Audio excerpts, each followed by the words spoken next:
Right now, I am standing in the lobby of the Vane Architecture Building. The air is a weather report of expensive lilies and the sterile hum of a $1.2 million HVA system. I am holding a single Ziploc bag.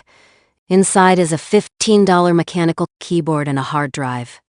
Everything else in this building, the $450,000 marble reception desk, the $12,000 Italian chairs, officially belongs to my sister, Chloe. 2 weeks ago, my mother said in my glass-walled office. She didn't look at the blueprints on my desk. She looked at the $185,000 Patek Philippe on my wrist. The one I bought for myself, she said. Maya, you've always been the strong one, but Chloe has had a hard year. Her divorce, the loss of her boutique, she needs a win. We've decided to put her on the deed as the CEO. You'll still be here to help. Think of it as a family service. You're the engine, but she is the face of the brand. It's not an insult, it's just resource optimization. By the way, if you're watching this video, subscribe and tell me where you're from. Are you the one building the skyscraper, or the one trying to claim the view? It was 2017. I had just finished my master's degree with $85,000 in student debt. I spent 4,200 hours in a basement drafting the first residential project. Chloe was in Ibiza. Chloe had the $120,000 self-discovery fund paid for by Dad. Chloe had the $18,000 a month allowance for her lifestyle blog. I got a $4.50 egg and cheese sandwich at a 24-hour deli. I got a $2 cup of instant coffee that tasted like rusted iron. I got a 30-page commercial lease that I signed with my own credit score. I spent 7 years becoming the stable furniture of the family. I didn't just build a firm. I paid for the $12,000 roof on the family house in 2021. I paid for Mom's $65,000 medical procedure in 2023. I paid the property taxes that increased by 4.2% every year. I was the machine that allowed Chloe to find herself in every capital in Europe. 3 days ago, the transition happened. Mom handed Chloe the keys to the main vault. Chloe looked at my staff and told them to modernize the aesthetic. She told me that my office was going to be turned into a yoga retreat for the senior partners. Mom spoke like she was reading the weather report for a Tuesday morning. She said, Maya, you're so successful already. You don't need a corner office to feel validated. Chloe needs the prestige to rebuild her confidence. I didn't yell. I didn't argue. I walked into the server room at 3 a.m. I didn't steal the clients. I didn't sabotage the designs. I simply initiated the ghost server protocol. Every contract I signed in the last 7 years is linked to a private LLC that I own. The firm they handed to Chloe. It's a hollow shell. In exactly 30 days, the Vane building will be under a $15,000 a day maintenance debt that Chloe can't even calculate. Chloe is standing on the stage right now giving a speech about her vision. She's wearing a $35,000 silk gown I paid for last month. She doesn't know. The password for the master billing portal isn't in her folder. The password is in my Ziploc bag. The weather report for this empire. Total blackout.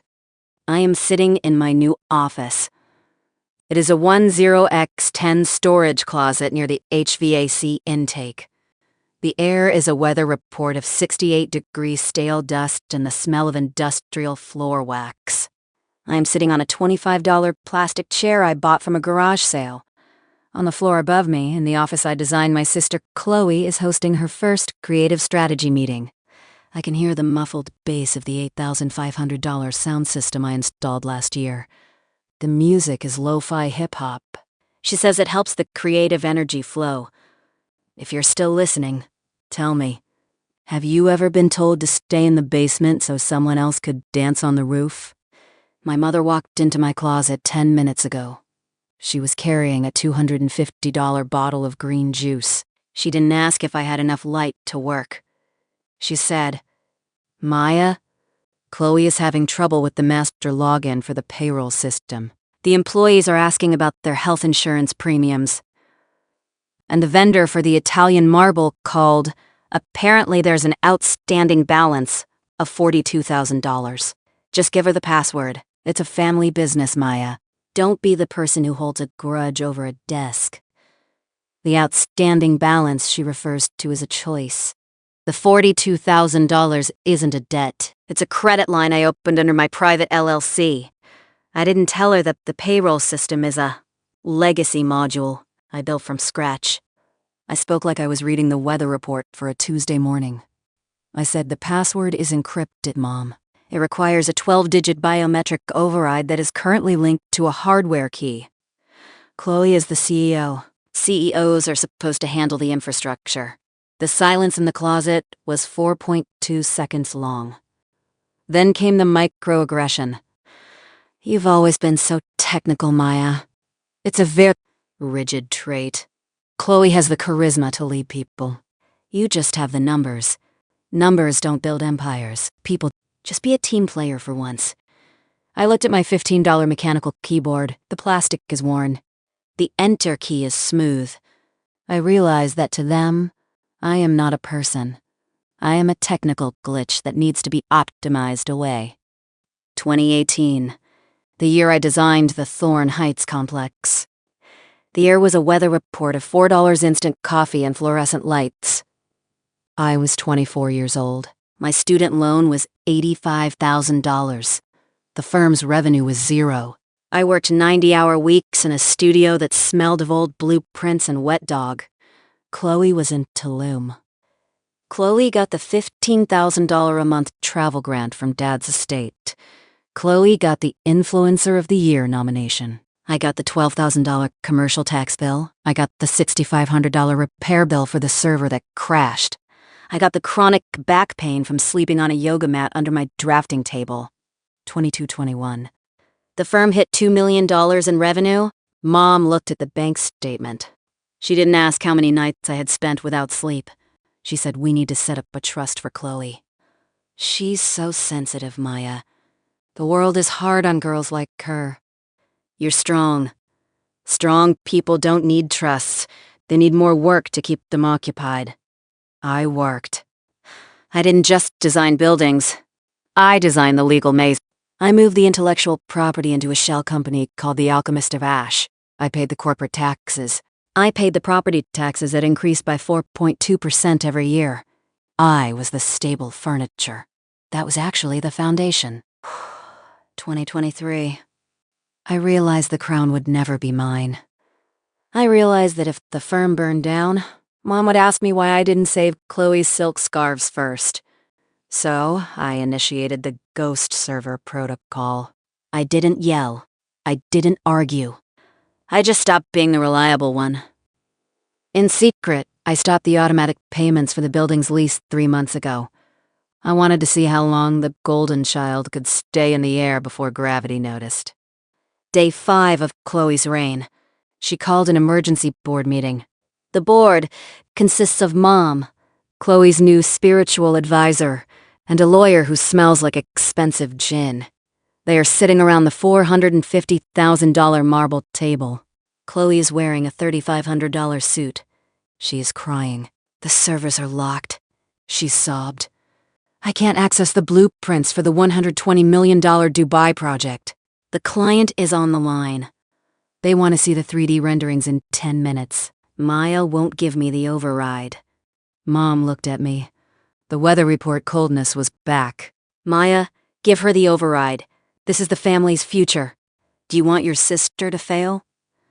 I stood in the doorway of the boardroom. I was wearing a $12 hoodie. I said, I can't give her what she already owns, Mom. Chloe is the CEO. She has the keys I handed her on Monday. If the face of the brand doesn't know how to open the door, maybe the brand is already a ghost. The spiritual advisor spoke up. Maya, you are creating a negative frequency. I looked at the $1.2 million HVA vent. I said, the frequency you're hearing isn't negative energy. It's the sound of the notice of eviction being taped to the front door downstairs. The building's lease was terminated 48 hours ago. Chloe, did you check the urgent folder in the master inbox? Chloe's face turned the color of unripened lime. She hadn't checked the inbox. She was too busy choosing the scent for the lobby's new diffusers. Day 10. The Vane Architecture Building is officially a legal tomb. The client in Dubai pulled the $120 million contract. The penalty clause is $15,000 a day. Chloe doesn't have $15,000. Mom doesn't have $15,000. They have a $5 million firm that owns no property, no patents, and no passwords. If you're still listening. Subscribe. Tell me, what is the exact second you realized your reliability was just a cage? Mom came to my 200-square-foot studio yesterday. The air was a weather report of 72 degrees and absolute silence. She didn't bring an apology. She brought a family agreement. She said, Maya, we've decided to make you a junior partner. You'll handle all the technical and financial aspects. Chloe will remain the CEO to handle the vision. We'll use your private LLC to pay off the Dubai debt. It's the Christian thing to do. Family doesn't let family go bankrupt. The logic was a weather report of pure insanity. She wanted the stable furniture to become a safety net. I said, no. She blinked. She didn't know the... What do you mean, no? You're the one with the money. You're the one who is supposed to handle these things. I stood up. I am wearing my $185,000 Patek Philippe. My eyes are no longer bloodshot. I said, I am no longer the one, Mom. I am just a woman who owns the blueprint. And you? You are the owner of a yoga retreat that used to be an empire. I walked to the door. The weather was clear. Visibility? Infinite. Day 15. The air in the lobby of the Vane building is a weather report of 58 degrees and stagnation. The cleaning crew stopped coming 3 days ago. The $450,000 marble desk is covered in a 0.2 millimeter layer of gray dust. Chloe called me at 2 a.m. Her voice was a weather report of high-frequency panic and expensive gin. She said, Maya, the sheriff is here. He's putting a chain on the front door. He says the building owner has terminated the ground lease. Call the landlord. Tell them we're the Vanes. Tell them we have the Dubai contract. I was sitting in my studio drinking a $4 cup of chamomile tea. The temperature was a perfect 72 degrees. I said, I can't call the landlord, Chloe. Because the landlord is currently on the phone with you. The silence on the line was 6.4 seconds long. I could hear the sound of her $12,000 watch hitting the floor. In 22, when the firm hit its first million, I didn't buy a Porsche. I bought the dirt. I bought the 0.42 acres of Manhattan soil the building stands on through a trust called the Alchemist of Ash. I signed the 115-page deed with a 50-cent plastic pen. I said, the rent for the ground lease was $85,000 a month. Mom hasn't paid it in 90 days. She used the rent fund to pay for your influencer retreat in the Maldives. The chain on the door isn't a mistake, Chloe. It's a foreclosure. Day 20. I received a yellow envelope in the mail. The filing fee was $435. Mom and Chloe are suing me for breach of fiduciary duty and tortious interference. The complaint was 42 pages of fiction. Mom came to my office at 3 p.m. She was wearing a $4,500 Chanel suit. I bought her for Christmas in 2022. She didn't look at me. She looked at the $3,000 espresso machine. She said, Maya, what you're doing is elder abuse. You're stealing your sister's future because you're jealous of her spirit. Chloe is a butterfly. You are a spider. Spiders aren't meant to own the garden. They're just meant to keep it clean. Sign the building back to us, or we will tell the press that you've been embezzling since the start.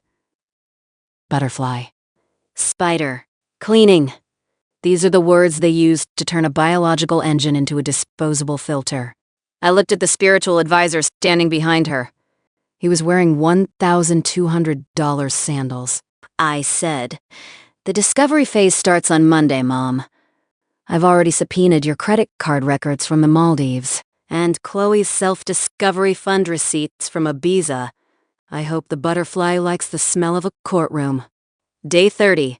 Chloe's visionary era lasted exactly 1 month. The $120,000 sports car was repossessed at 6:14 a.m. from the driveway of her penthouse. The sound of the tow truck was the only alarm clock she had left. The penthouse, which was leased by the firm, is being cleared out by the landlord. If you're still listening, subscribe.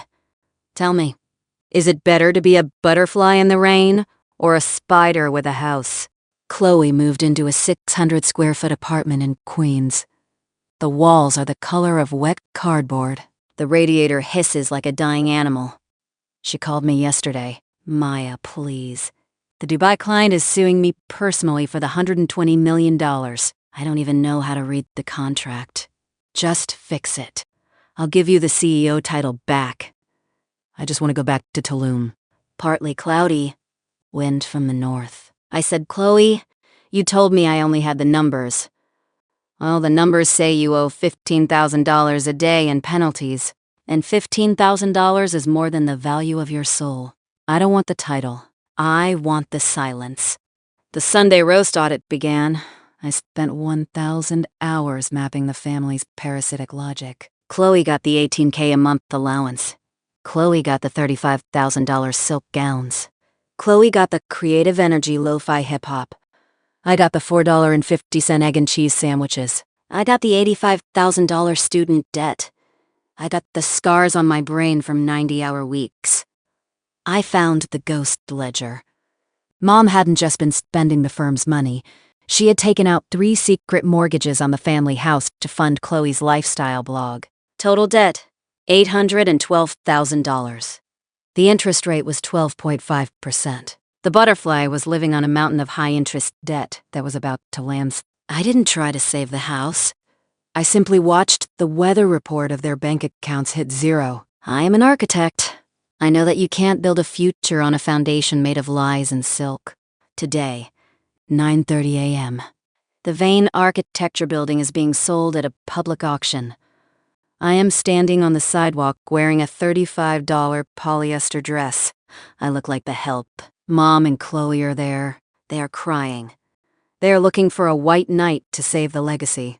The auctioneer starts the bidding at $3 million. The room is silent. The Dubai scandal has turned the Vane name into a terminal disease. I raise my hand. $3 million? I say. The auctioneer looks at me.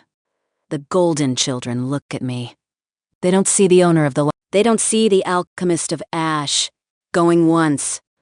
Going twice. Sold. I don't give a speech about vision. I don't talk about energy. I pick up the 50-cent plastic pen and sign the transfer. I look at Mom. I look at Chloe.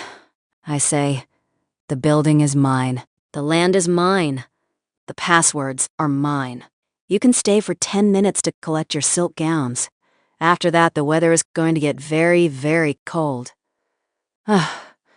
Infinite clarity. Visibility? Forever. I am Maya Thorne, and I am finally, truly alone. November 2024. I am standing in the center of the 64th floor executive suite. The air is a weather report of 68.4 degrees, and the scent of industrial-strength isopropyl alcohol. The $450,000 marble desk has been removed. The white Thasos stone was stained with the red wine Chloe spilled during her final creative meeting. The stain was in the shape of a closing door. I hired a team of 4 forensic stone restorers. I paid them $1,200 an hour to grind the surface down by exactly 2.2 millimeters. I wanted the ghost of her failure removed from the molecular structure of the room. If you're still watching, subscribe. Tell me, when you take back what was stolen, do you keep the memories, or do you bleach them? The weather report for the Vane Architecture firm? Total reconstruction. I spent the first 48 hours auditing the creative energy Chloe had left behind. I found 422 mood boards. They were covered in swatches of $400 a yard silk and photos of sunset horizons. There were no structural load calculations. There were no plumbing diagrams. There was no understanding of the physics of a 92-story building. Chloe had been selling the dream of a house, while I had been the one calculating the force required to keep the roof from collapsing. The golden child contrast of the rebuild, Chloe got the spiritual advisor who charged $5,000 a week to align the office's vibes. Chloe got the custom-built espresso bar with the $15,000 Italian machine. Chloe got the floor-to-ceiling mirrors so she could record her CEO life logs. I got the 12,000 lines of corrupted data in the master server. I got the $120 million lawsuit from the Dubai developers who realized their visionary CEO couldn't read a blueprint. I got the $850,000 in unpaid vendor invoices hidden in the spiritual folder. I didn't call a PR firm. I didn't record a vlog. I sat at a $15 mechanical keyboard in the middle of the empty 64th floor. I worked for 72 hours without leaving the building. I ate $4.50 protein bars and drank lukewarm tap water from a $2 plastic bottle. I manually recoded the billing portal. I mapped the ghost server back into the primary network. I was no longer the stable furniture. I was the architect of the reckoning. I saw the spiritual advisor leaving the building yesterday. He was carrying his $1,200 sandals in a canvas bag. He looked at me with a weather report of high-altitude fear. "The energy is very sharp here now, Maya," he whispered. I didn't look up from my screen. "It's not energy, Arthur," I said. "It's math, and math doesn't care about your vibes." January 2025. The weather report for Manhattan, 14 degrees. Wind chill, -2. The glass windows of the Thorn building, formerly Vane, are vibrating at a frequency of 14 hertz. I am sitting in a meeting with a man named Mr. Sterling. He is my mother's new legal counsel. He is wearing a suit that smells of stale cigars and 40% humidity. He pushed a 120-page document across my new desk. "Maya," he said. His voice was a weather report of gravel and false sympathy. "Your mother is in a fragile state. The loss of the family home, the loss of the firm, it has caused a biological trauma. She is suing for intentional infliction of emotional distress. She wants 50% of the Alchemist of Ash Trust. She says you're a spider who lured her into a trap. She says you manipulated the lease agreements to manufacture a default. Just give her the $2.5 million and a seat on the board. Don't be the daughter who leaves her mother in a 600-square-foot apartment." The fragile state he refers to is the result of a lifestyle that exceeded her income by 400%. The 600-square-foot apartment is the reality of the money she actually earned. I looked at the document. It was printed on 24-pound bond paper. I found a microaggression on page 42. It said, "The defendant, being of a cold and technical temperament, lacks the emotional capacity to manage a family legacy." I looked at Mr. Sterling. I didn't feel a sting. I felt a clinical detachment. "The capacity to manage a legacy," I said, "is measured in the ability to pay the property taxes. My mother's emotional capacity allowed her to spend $65,000 on a Maldives retreat while the ground lease was in arrears. Is that the vision you want me to fund?" I didn't sign the paper. I pulled out a Ziploc bag from my drawer. Inside was the $12,000 watch Chloe had dropped during her panic. I laid it on the table. "Tell Chloe she can pawn this for the first month's legal fees," I said. "But tell her to be careful. The weather in the courtroom is going to be absolute zero." 2025. The year I stopped being a name and became a protocol. I didn't hire partners. I hired invisible artisans. I found the draftspeople who had been fired from the top firms for being too slow or too detailed. I gave them $125,000 base salaries and 100% remote autonomy. I built the Thorn Collective, the montage of the grind. 26 years old, I lived in a 200-square-foot studio. 28 years old, I owned the .42 acres of soil under the Vane building. 30 years old, I am the auditor of the skyline. June 2025. I secured the contract for the Seoul Green Tech Tower. The budget, $420 million. I didn't use a face for the presentation. I sent a 1,200-page technical manual. The client said it was the first time they had seen the atmosphere of a building measured in actual oxygen output per square meter. December 2026. The Thorn Collective hit $15 million in quarterly profit. I didn't buy a $35,000 gown. I bought a 50,000 square foot warehouse in New Jersey. I turned it into a low-income housing prototype lab. I spent my nights there, sleeping on the same yoga mat from 2018. The air was a weather report of 55 degrees, and the smell of drying concrete. I worked while Chloe posted TikToks from her $1,200 apartment. She was doing a Rags to Riches series. She was selling manifestation crystals for $88 a piece. The comments were full of people asking why she was wearing a $4,500 Chanel suit in a 600-square-foot kitchen. The internet doesn't forget. The internet is a weather report that stays at the same temperature forever. I watched her confidence score hit 12% on the social media sentiment index. I didn't feel joy. I just felt the math balancing itself. July 2027. I conducted a deep dive audit of the Vane family legacy. I looked at the biological debt. I found a secret ledger in Mom's safe deposit box. I had to use a court order to open it. The air in the bank vault was a weather report of 62 degrees and stagnant paper dust. The ledger was bound in imitation leather.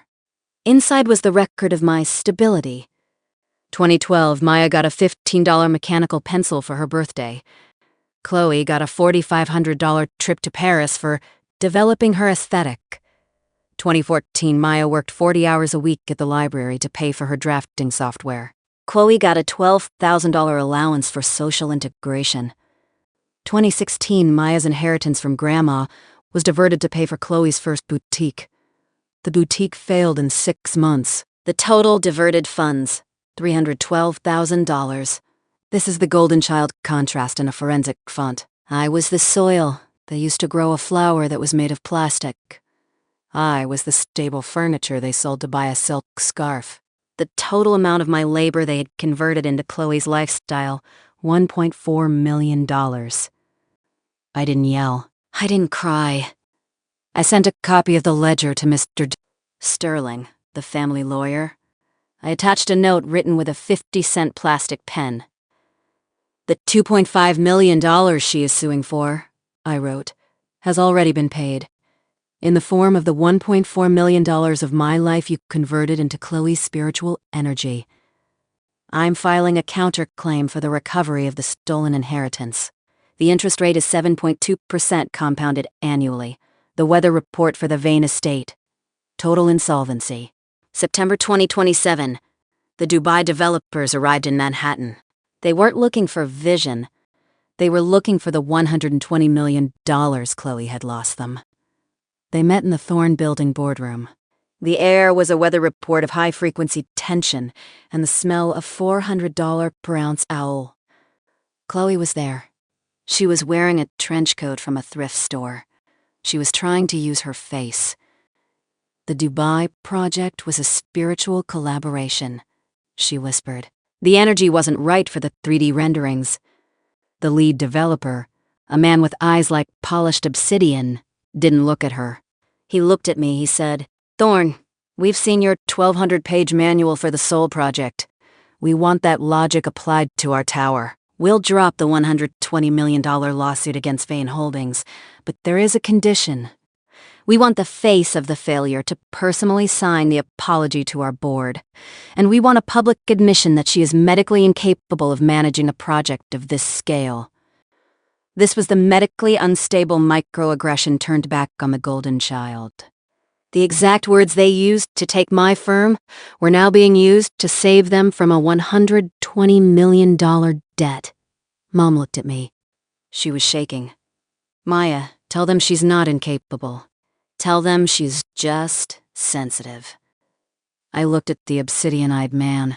I said, "Chloe, the pen is on the table. It's a 50-cent plastic stick. Sign the admission and the $120 million vanishes." Refuse and you spend the next 30 years in a legal cage. The choice is yours, just like the crown was. Chloe signed. The sound of the plastic pen on the ivory paper was the only symphony I needed. The golden child was now a legal liability. October 2027.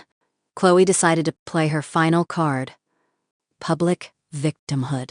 She posted a 10-minute video on every platform. She was sitting in her 600-square-foot apartment. The lighting was a weather report of flickering fluorescent bulbs and shadows. She wasn't wearing the Chanel suit.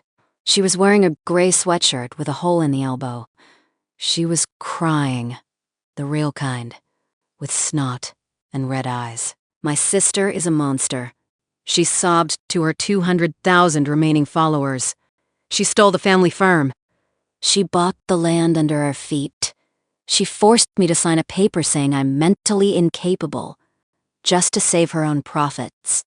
She's the alchemist of ash, because she turns everything she touches into a funeral. If you're watching this, subscribe and tell me, is the truth a story or is it data? For 24 hours, the internet storm was at Category 5. I received 12,000 hate messages. My office was picketed by people holding signs that said, "Sisters over soil." The stock price of the Thorn Collective dropped by 4.2% in the morning session. The golden child had weaponized the only thing she had left, the sympathy of the masses who don't read the fine print. I didn't record a response video. I didn't hire a crisis manager. I sat in the server room. The air was a weather report of 62 degrees and the hum of 4,200 high-speed fans. I uploaded a single file to the public drive of the Thorn Collective website. Title: The Vane Audit, 2012 to 2027. I included the receipts. The $4,500 Paris trip versus my $15 pencil. The $65,000 Maldives retreat versus the $85,000 ground lease default. The 3,200 hours of my labor versus Prasad. Chloe's 0 hours of design work. And finally the video of the boardroom settlement. Not the part where she signed, the part where she laughed about getting away with it before the meeting started. I had planted a 5.0 RMB hidden camera in the floral arrangement. The weather report for Chloe's video. December 2027. The phone rang at 3:14 a.m.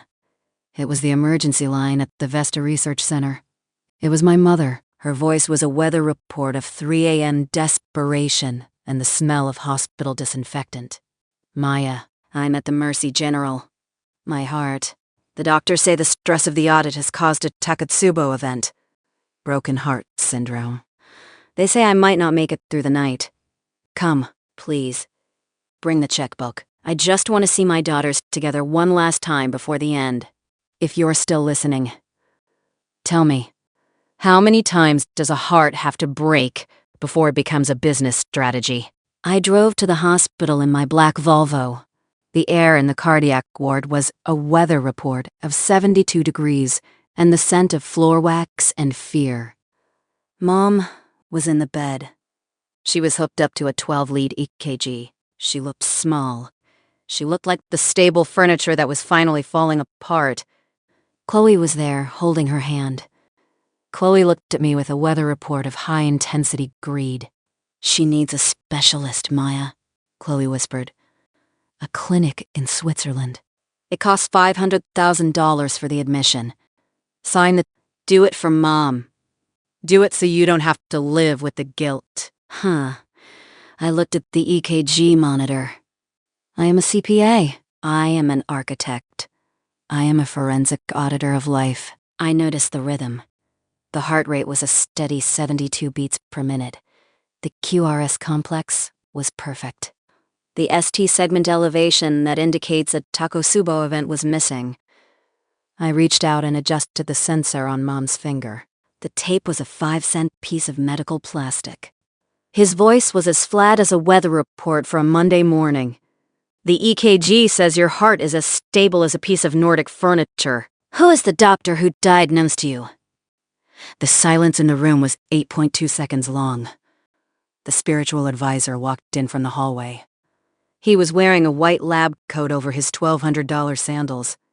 He had a stethoscope around his neck. I didn't scream. I didn't call security. I pulled out my phone and dialed the hospital administrator. "I'm in room 422, I said. "I have an unauthorized individual practicing medicine without a license, and I have a patient committing insurance fraud. Instant evacuation." January 2028. The family war reached its final chapter. The court had ordered a psychological and financial guardianship review for my mother. They appointed an independent auditor. I sat in the hearing room. The air was a weather report of expensive stationery and the sound of a $150 an hour court reporter typing. The auditor stood up. He didn't look at me. He looked at Mom and Chloe.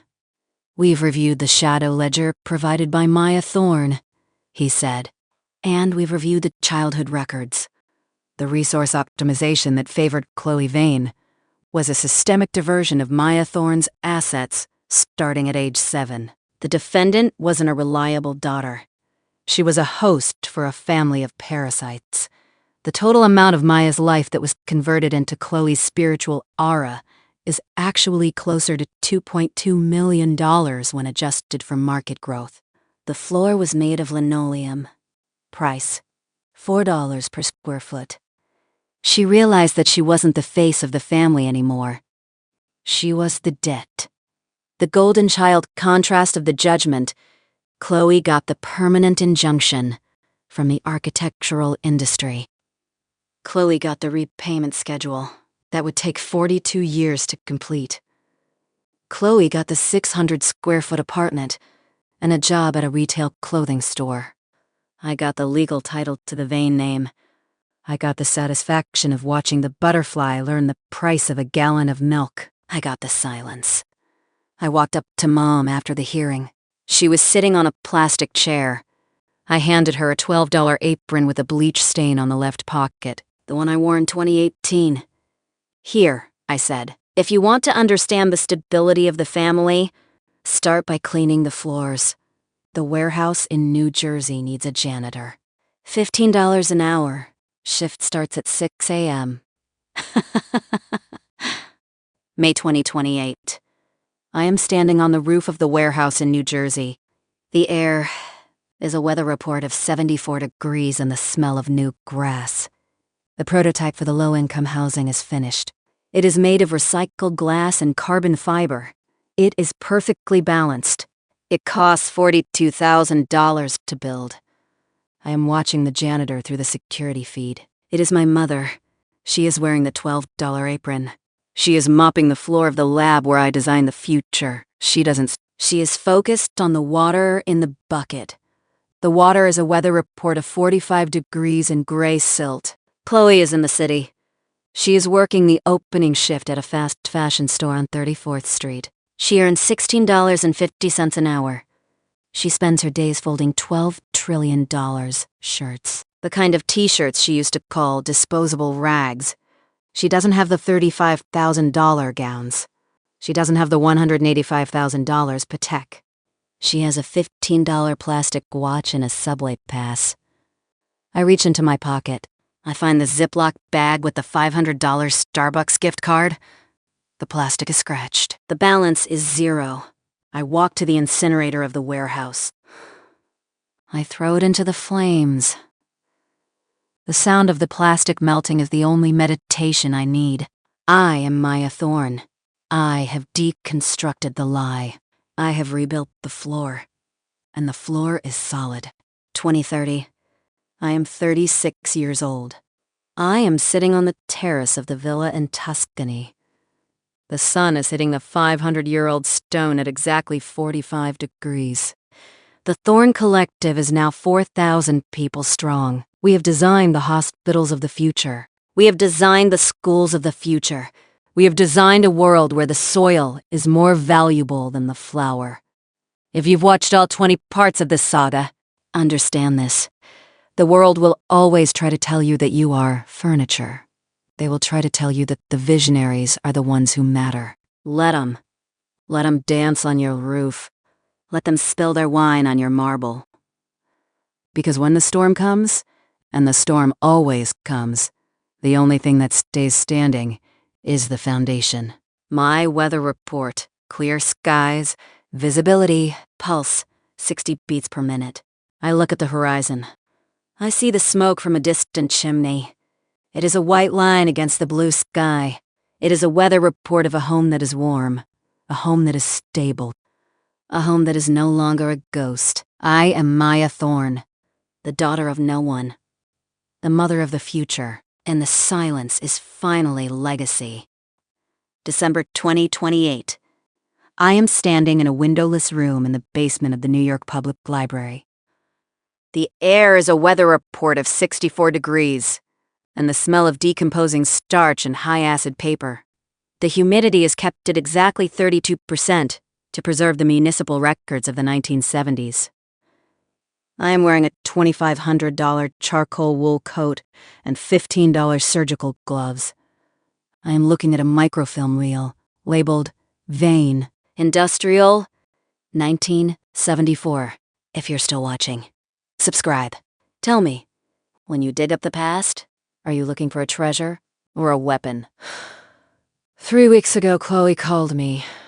She didn't use a phone. She sent a handwritten letter to the Thorne Collective headquarters. The paper was a 50-cent lined sheet from a spiral notebook. She said, "Maya, I found Dad's secret journals. They weren't in the safe deposit box. They were buried in the floorboards of the summer house. He didn't just love me more. He was protecting me from you. He knew you were a machine that would eventually eat the family. I'm starting a new firm, Vein New Energy. He says your Thorne Protocol is a violation of international copyright. See you in the light." The investor she refers to is a man named Julian St. Clair, a man who was recently released from a French prison, a man who specializes in selling the aura of things that don't exist. They think they found a flaw in my foundation. They think they found the original sin of Maya Thorne. I looked at the microfilm. The year was 1974. My father wasn't an architect then. He was a site foreman for a construction company in Brooklyn. I found the record of a structural failure on a project in Queens. 3 workers died. The foreman was cleared of all charges. The foreman's name was David Vane. But the signature on the safety report wasn't David's. It was a forged signature. The same signature my father used to sign my first drafting software license. This is the golden child logic across generations. My father built his career on a lie. He built his family on the sacrifice of others. And he taught Chloe that the face of the project is the only thing that needs to be clean. I didn't burn the microfilm. I didn't call Chloe. I made a high-resolution digital scan. I sent it to the families of the 3 workers who died in 1974. I included a $500,000 legacy reparation from the Vane estate, which I currently control. The weather report for Chloe's new firm, Total Extraction. January 2029. The weather report for Manhattan over there. Sleet. Wind chill -10. Chloe is standing inside a pawn shop on 8th Avenue. She is wearing her last $4,500 Chanel suit. It is stained with the coffee she spilled when the subway doors closed on her. She is holding a $185,000 Patek Philippe watch, the one I had left for her in the Ziploc bag. The pawnbroker is a man with a $15 Casio and a mind like a calculator.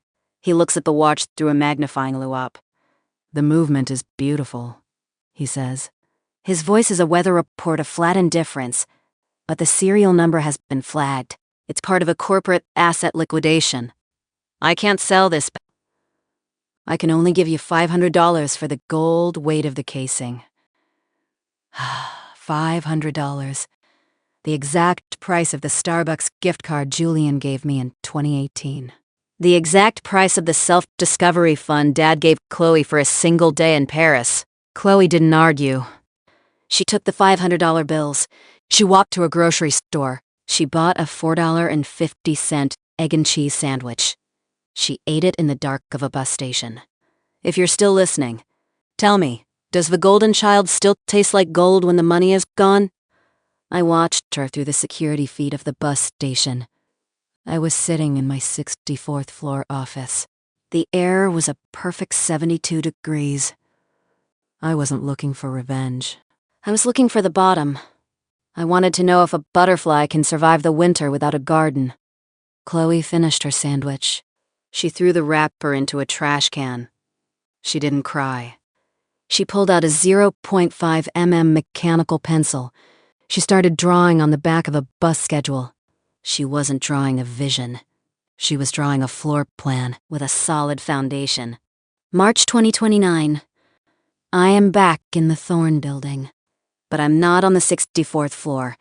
I'm on the 13.5 floor, a mezzanine level that wasn't on the original blueprints. It's a space between the structural beams where my father kept the Blackwood files. The air is a weather report of 58 degrees and the hum of the primary cooling fans. I found the color-coded, tabbed binder. Inside was the biological debt of the Vane family. 2015, Mom's medical records. She didn't have a heart condition. She had a cosmetic enhancement fund that she disguised as cardiac surgery. Cost? $85,000. Paid by my father's life insurance policy, which he cashed out while he was still alive. 2017, Chloe's influencer growth. The followers weren't real. Dad had paid a bot farm in Southeast Asia $12,000 a month to give Chloe the illusion of an audience. He was buying her a world where she was always the center. This is the microaggression of the father. He didn't just favor her. Tabatta Gwenzaile along the oceanly. He made her incapable of reality so that he could be the only person she ever relied on. I wasn't the stable furniture. I was the exit sign. And they had painted over me so they wouldn't have to leave. I didn't leak the files. I sent them to Chloe's new spiritual advisor, a man who was actually a forensic psychologist I had hired to help her deconstruct the lie. The weather report for the Vane family's psyche? June 2029. Mom invited me to a family picnic in the park. She is still the janitor at the warehouse. She earns $15.50 an hour now. She was wearing her $12 apron. She had a basket with $4.50 sandwiches and $2 bottles of water. Chloe was there. She had a job as a draftsperson at a mid-level firm. She earns $55,000 a year. She was wearing a $35 dress from a discount store. She looked tired. She looked human. Mom looked at me. The weather report coldness was gone, replaced by a desperate warmth. Maya, look at us. We're a family again. Chloe is working hard. I'm working hard. Can't you just release the trust now? The $2.2 million would give Chloe the capital to start her own firm again. She's learned her lesson. Don't be the daughter who holds the debt forever. That is the final microaggression. The idea that learning a lesson is a currency that can be traded for $2.2 million. The idea that I am the bank that exists to fund their next mistake. I looked at the grass. It was a specific shade of green called Pantone 354C. I said, "The trust isn't a debt, Mom, and a foundation isn't something you spend. It's something you build on. Chloe has a job. You have a job. You are finally stable. Why would I want to ruin that with money?" Chloe spoke up. "She's right, Mom. If you give me the money, I'll just buy a Porsche and a silk gown. I don't know how to be a person with $2 million. I only know how to be a person with $55,000. For the first time in 31 years, I didn't see a butterfly. I saw an architect." September 2029. Julian St. Dolev. Claire attempted to launch Vane New Energy in Singapore. He used the 1974 blueprints as his original IP. He claimed my father had invented a zero-waste power grid that the Thorn Collective had stolen. The stock price for his shell company hit $12 in the pre-market. I didn't send a cease and desist. I waited for the opening bell at the Singapore Exchange. At exactly 9:30 a.m., I initiated the Protocol of Light. I released the 1974 microfilm scans to the global press. I released the proof that the zero-waste power grid was actually a failed structural design that had killed 3 people.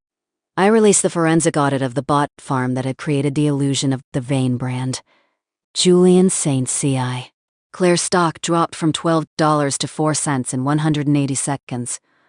The Singapore authorities arrested him at the airport. He wasn't wearing a Brioni suit. He was wearing a hoodie with a bleach stain on the pocket. The same kind of hoodie I wore in 2018.